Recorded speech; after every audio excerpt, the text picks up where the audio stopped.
My journey into Cannon County history started when I was working on our family genealogy. There's a cemetery next to where my Uncle Dewey and Aunt Mildred lived, the Gaither Cemetery. We had gone up there looking for the headstones of Ma Bryson's parents, John and Mary Ann Dobbs. I took a photograph of the stones and went home, but with a little more research, I discovered that I was related to more than Ma and Pa Dobbs that were buried there. After our second trip up this hill, Darlene and I went back, and while she chalked the stones, I took photographs of every stone I could find. At the time, I was having a little trouble with my computer, so I made a website just for myself to store the photos. Somehow, a few of the ladies from church found the website, and all I heard back was, "Don't stop. We can't get out and walk to these places anymore, and we love looking at the pictures." I don't know how you say no to that, so I continued going to the other cemeteries, and that's how the Cannon County Cemeteries Project got its start. Right now, there are a little over 140 cemeteries listed on the map and the website, and a little over 40 that are only listed on the website. Once you click on a cemetery, another page opens and shows you the number of the cemetery as is listed on the map. It has an overall photograph of the cemetery. It gives the name and description of the cemetery. It shows the date that I completed the cemetery along with the date that the Lewises completed it for their book. I added both of these dates so that if you wanted to, you could compare to see what may have been added or what can no longer be found. It also gives the GPS coordinates. It shows an aerial view of where the cemetery is located. It has an interactive map that you can use to increase or decrease to show more roads in the area. It shows a photograph of every stone, and if a photo has been found or submitted of the individual, it's shown beside the stone. It also has a tab for death information, like this one for Harmon Merritt, who died on August the 14th, 1850. It was determined that he came to his death by the visitation of God by lightning. Or this one for Daniel Grant, a transient man who drowned himself in the limits of the county. Once they examined his body, they determined that he had no money, and the court ordered German Gossett to make a coffin for him. While visiting all these places, it was hard not to notice how beautiful our county really is, so I began taking photographs. But I didn't have a way to share them with anyone other than my family, so I created the Cannon County Photos Facebook page. The page has over 3,400 fans that speak 11 different languages in over 22 countries. Trouble when I reached the poorhouse and county farm locations, number 41 on the website. Most individuals that I talked to didn't know about one location, much less that there had been two. I finally found 3 people who could tell me a little about the locations and the houses, but almost nothing about the people who had been buried there. That's when I started the research. This book contains over 650 names, including commissioners, committee members, superintendents, drivers, coffin makers, orphans, and paupers. In the minute book, it was often listed where the coffin maker was being paid, but does not tell who the coffin was being made for. Here are a few examples of what I found. In 1892, L.J. Jetton was paid $3.85 for shrouding for Jeff Officer, a colored pauper. L.B. McFerrin was paid $5.15 for shrouding for William Lord. R.S. Robinson was paid $14.50 for pauper coffins for 4 children and 1 pauper coffin for Albert Dillard's daughter, along with work on the courthouse. William Bragg was paid $8.55 for taking Susan Clark to the asylum. In 1895, E. and J. Stevens were paid $16 for 4 pauper coffins. In 1897, G.W. Espy was paid for a pauper coffin and shrouding. John Wilson was paid $2 for a pauper coffin. In 1898, S.M. Patton was paid $6 for 2 pauper coffins. The minute books would sometimes list the names, ages, and afflictions of the residents, and oftentimes they were called inmates, although they were not in jail. One example of how the county responded to a pauper death was that of Sarah J. Good. She died, and the court determined that the necessary things were to be paid for by the county so that she could be buried in a decent manner. It also contains death certificate information for both locations. The poorhouse was located off Sunny Slope Road. The top arrow shows the location of the caretaker's house.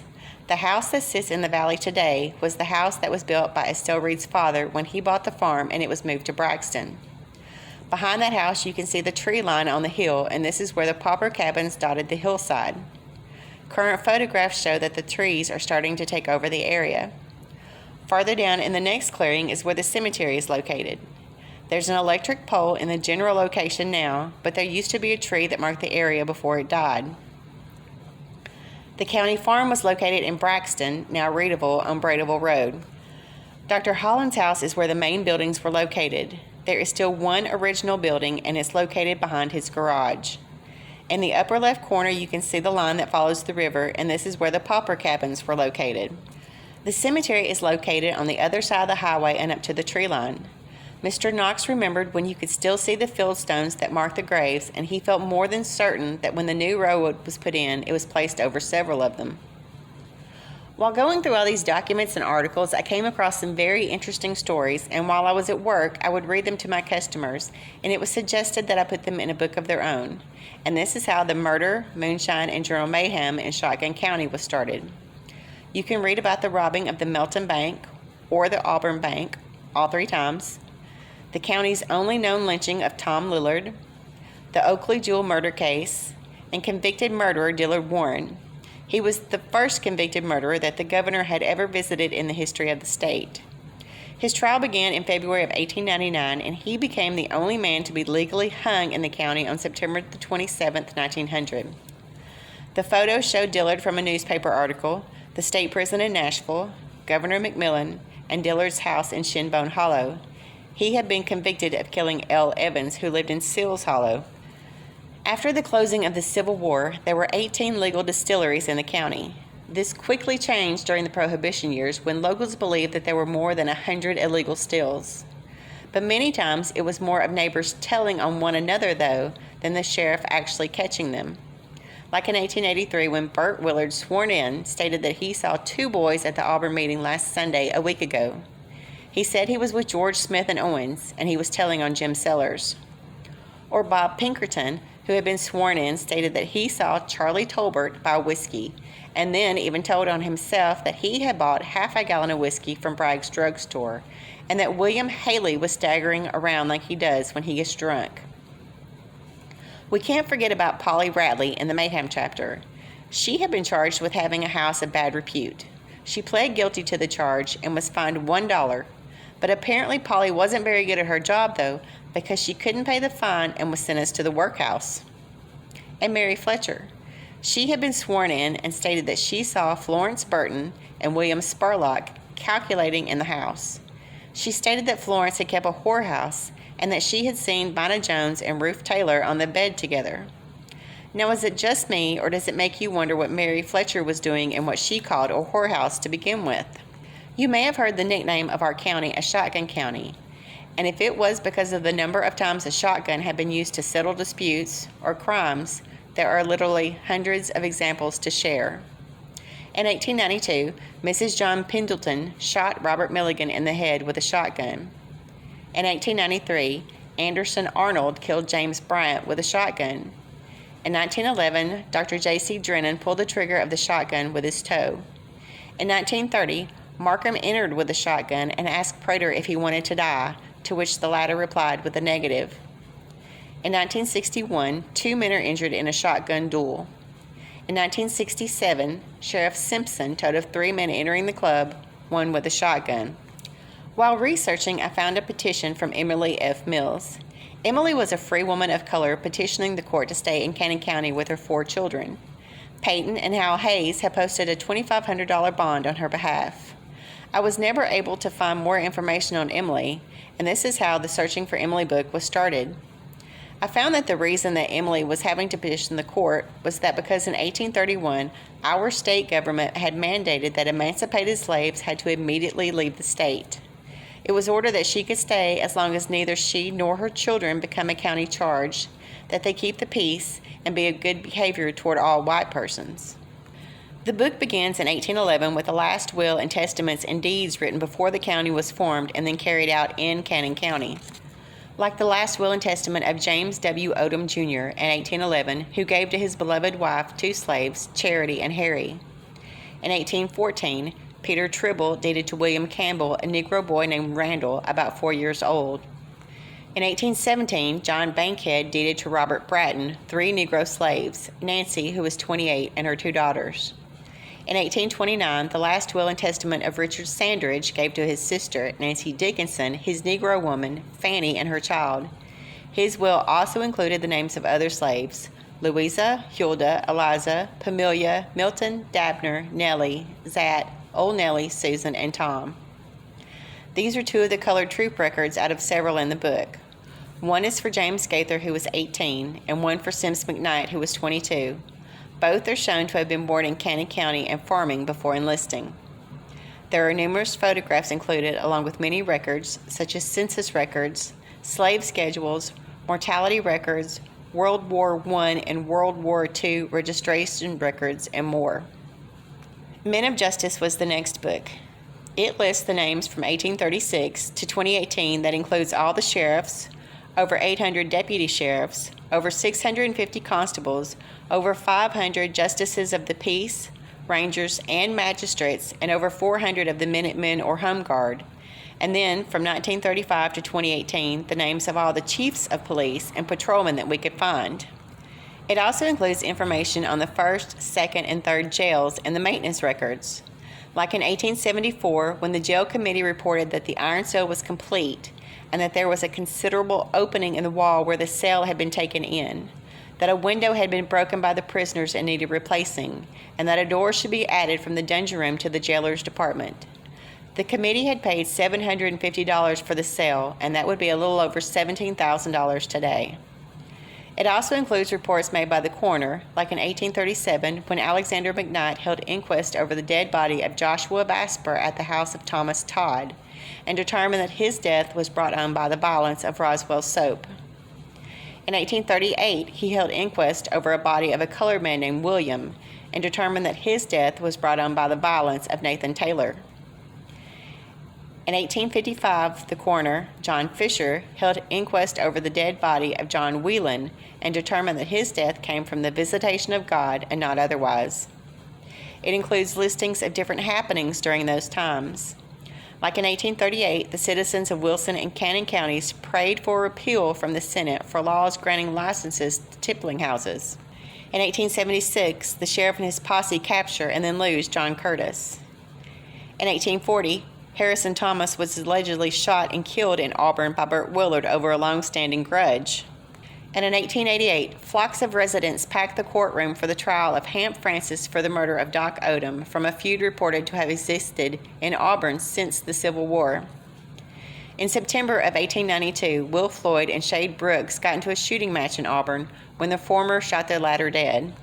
In 1904, 1906, and 1907, there was an outbreak of smallpox, one in Auburn, one in Sanders Fork, and one in the 4th and 8th districts, along with a small outbreak of scarlet fever. The Cannon County Merchant's Book came about when I was looking for information on the businesses that my grandfather, my great-grandfather, and my great-great-grandfather had had. It is a timeline from 1811 to 1970 using multiple sources for information, but if I could not find proper documentation on the businesses, then they were not included. It does include many photographs like the Bradeful Hotel, the Sinclair Garage, Lemuel Evans Shop, the J.R. Motley Store, and many more. It includes multiple photographs of original almanacs from Mr. Dutton's collection, along with ads found in the Woodbury Press, the Cannon Courier, the Woodbury News, the Times, and more. It includes yearbook sponsors and news articles, like in 1848 when gold was discovered in California, and local news like in 1872 when peaches were selling for 25 cents per bushel, and it was reported that the corn crop was better than any since the war. In 1920, Cannon County had the funds to start on the Memphis to Bristol Highway once the surveying had been completed, and when the Grand Ole Opry began transmitting from Nashville. Next was the 10 O'Clock Scholar. I wanted a book that included the schools that my great-grandmothers had attended, along with all the current schools. There are over 114 schools listed, with over 370 photographs, over 85 maps, and 113 original documents. Teachers are listed using the board minute books until they were no longer elected, and then using what yearbooks were available. It also includes stories from several students from the former schools, such as Jones's Chapel, the Gazaway School, the Iconium School, and more. There are articles and deed information when available, and photographs from individual collections, like the school registers from the late 1880s and 1890s, along with contracts, like this one for Ellen Biles, who entered into a contract on July the 5th, 1895 for the Sanders Fork School and was being paid $25 per month for her services as a teacher. The question that comes up the most about the elusive iron horse is, why would you want to write a book about something that never happened? And I had no intentions on writing a book on why the county never had a railroad, but all I had ever heard was that at one time the county voted it down. While it is true that the county did vote down having a railroad, it was only a month later that they voted to approve it. It is surprising how long the county had tried to have a railroad through the area and how many times they had been approached with the idea. At one point, there were two in competition and would have crossed, from names like the Cincinnati and Birmingham Railroad Company, the Columbia Short Line Railroad Company, to the Tennessee Central, and more. Applications were filed, charters submitted, stakes were surveyed, and even ads published, but none of these endeavors actually made it through the county. In many cases, the funds for the subscriptions could not be raised in this or another county, and if the process fell through in one county, then every other county involved would be affected. I did speak with two men bird hunting in the 80s who had stumbled upon what they described as 100 yards of track in the Braidable-Readable area. The area was so overgrown that they had almost missed it. With some assistance, the property owners were located but would not give permission to search the area. I had hoped to photograph and measure the tracks, but this was not to happen. Some of the strangest stories that I've ever heard were submissions given to me by residents of the county. What I tried to do was find an article or a court case that was in the same area. One area was the old jail. The story told to me was how the prisoners and residents would feel cold drafts and witness doors moving on their own. I included the deaths in the jail, like that of Nathan Pay in 1838 and Sarah J. Good in 1852, along with the hanging of Dillard Warren. The tales range from the Doolittle Bridge to Captain Timothy Allison's house and the Auburntown Hill, and 67 more stories are included. While I have never seen a ghost or Bigfoot, I will let you decide if these stories are true, from an overactive imagination or created by the moonshiners trying to scare off any trespassers. As Ivan Karhoff stated, just because you have never seen a ghost does not mean that a ghost has never seen you. The Place Where They Cried is a small book about the Trail of Tears through the county. Most information came from diary entries and detachment records. There is so little information in the county that I just wanted to have more than one historical marker in an area where it's not even safe to pull over. It was surprising how little information there was in regards to newspaper articles that marked that solemn occasion. Even now, the possible grave locations are just that, possible locations with no markers in the area. A current resident, Melba Eads, holds a commemorative walk every September and stated that every year is very emotional. It is a healing and reconciliation. We come to honor and visit those who walked here. The walk signifies that this is a part of our collective history and should never be forgotten. This year's walk will be held on September the 19th. It was through Melba's efforts, along with the Trail of Tears Association, the United States Highway Department of Interior, TDOT, and the County Highway Department that 4 new trail route markers were erected in the county. The Remember the Removal bike ride also follows the trail and had recently made their stop in the county. I think Joseph said it well. The Trail of Tears should teach all of us the importance of respect for others who are different from ourselves and compassion for those who have difficulties.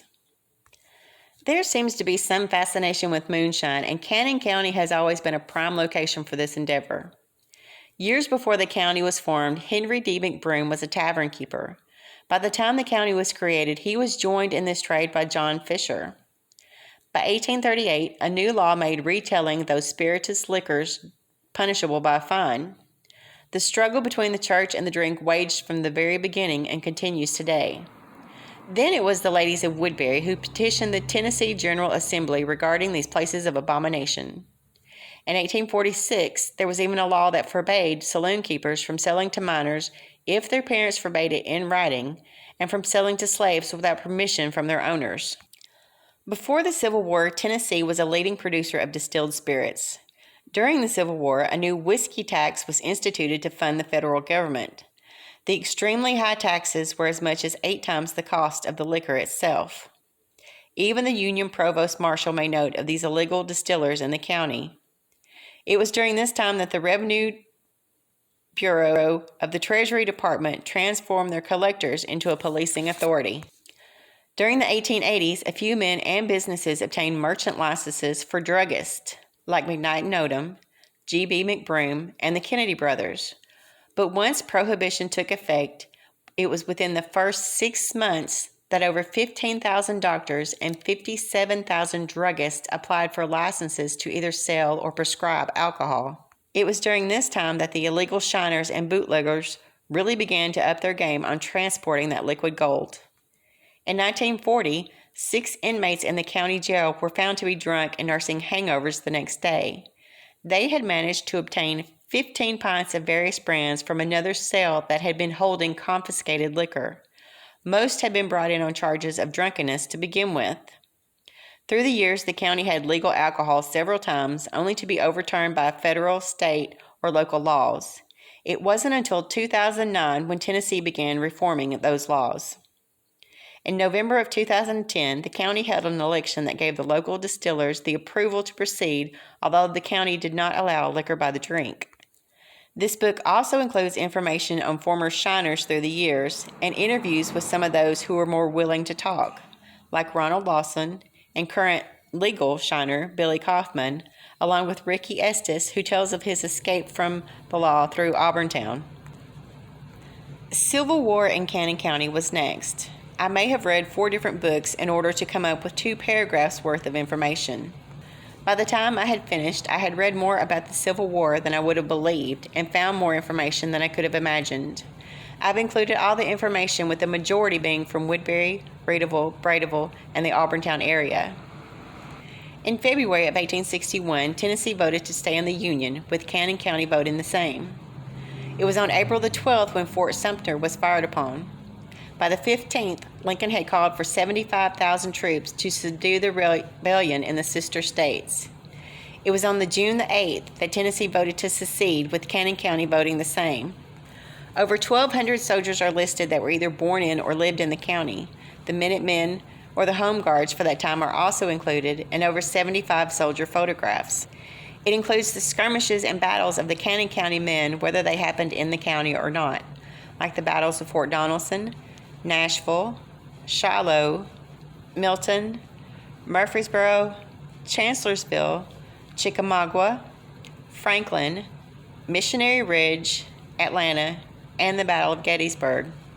An example of a local skirmish that was fought in Reedville is where the Union forces of the 4th Regiment of the Kentucky Cavalry was positioned on Peaks Hill, while the Confederates, under Captain Nichols, occupied Tally Hill, immediately behind Charles Reedy's mill.